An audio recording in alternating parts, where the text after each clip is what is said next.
Hey artists, welcome to another video. Today I'm going to be showing you how I painted another really fun animal portrait with some really cool gold leaf accents. I love this stuff. It is incredibly messy to work with, but it's so shiny and it adds a special touch to just about everything.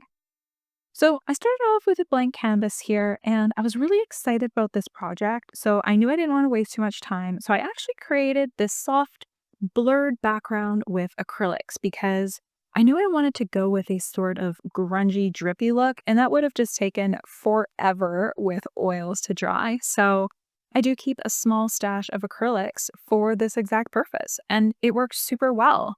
I created that soft sort of blend in the background, and then I just used a spray bottle to kind of get these cool little drips. And I honestly love pairing this sort of cool, grungy look with realistic animals. Even better if those shiny gold accents are in there. So this was totally a guilty pleasure piece for me to do. So the first step now that my lines are on my canvas and my paint is dry is to start applying the special type of glue so I can actually apply my gold leaf. And unfortunately, I'm not working with a real 24 karat gold leaf. This is just some faux gold leaf, but it's still so much fun to work with. And I highly recommend you giving it a shot too.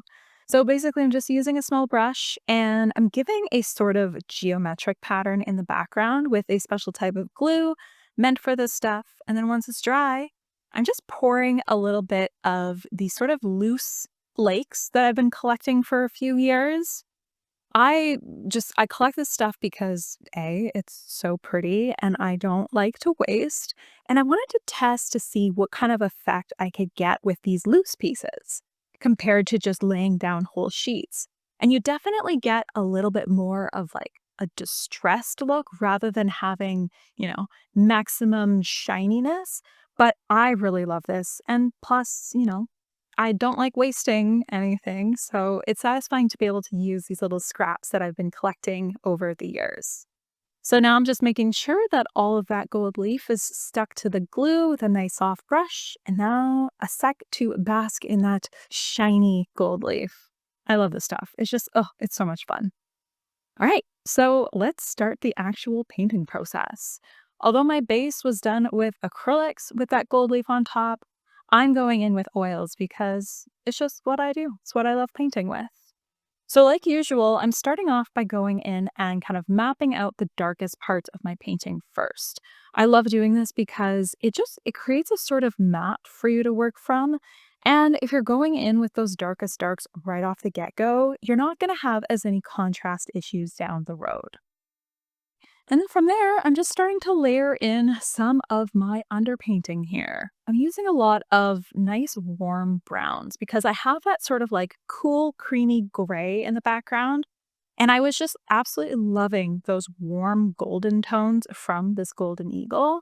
So I'm using a lot of burnt umber, but also a lot of burnt sienna here to get that really gorgeous, sort of vibrant, rusty color in those feathers. During the underpainting here, I'm not really focused on any details. I'm just trying to build up the sort of 3D form of my eagle here, focusing a lot on values before I start to go and actually build up those details. I switched to a smaller brush now, and I'm starting to block in the eye. Every once in a while, I leave the eyes to last, and it just makes me question my sanity because it's just having those eyes locked in early in the phase of the painting, I find just adds so much motivation to keep going. So, note to self, maybe start painting the eyes a bit earlier. But now that I have those eyes locked in, I'm starting to move back into the rest of the painting, building up a bit of texture. I knew with this feather texture, I wanted it to, obviously look like realistic feathers, but I didn't want to go crazy with the detail. I want them to more be kind of like impressions of the feathers while keeping the detail in what I deem to be the more important parts of the portrait here. So kind of centered around the face. And then the rest of the painting is going to be a lot looser, more textural, more impressionistic.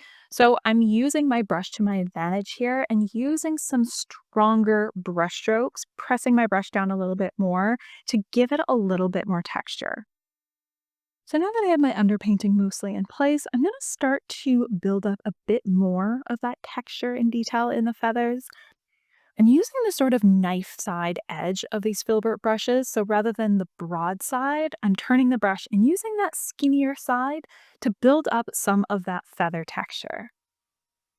Building up feather texture is always tricky because every feather on the body is a little bit different when it comes to texture, so you really have to pay close attention to your reference photos. And I find sometimes a lot of the time the feathers actually can look a lot more like fur. So you got to make sure that you are always identifying what the feather texture is like that you're painting. So now I'm grabbing a script brush here. I'm kind of loving this brush lately. It makes it so easy to get really great, beautiful detail. And because the bristles are much longer, they hold on to a lot more paint. So you're not constantly having to add more paint to your brush. So now it's time for one of my favorite parts, glazing. I put my painting aside for a few days so it's completely dry.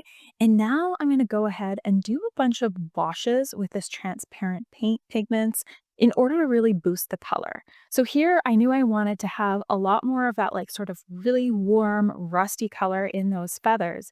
And I also wanted to add some really beautiful, rich tones to those shadows. So when I added a lot of my detail, I found that I was losing a lot of the depth in those shadows. And one of the great things about glazes is that it is so easy to add that back in. So that's what I'm doing right now. I'm using a couple of really rich tones. So in the shadows, a lot of burnt umber, a little bit of ivory black, but I'm adding a little bit of cobalt violet hue, which is this gorgeous transparent purple. And it's just adding such a beautiful depth to those shadows. And then into that final glaze layer, I like to work in my last pass of details. So here I'm going in with that little script brush I was using before, nice fine tip. And I'm going and adding any extra little sparkles that I want. So these are areas of final details, bright little highlights that I want to add to just make everything pop.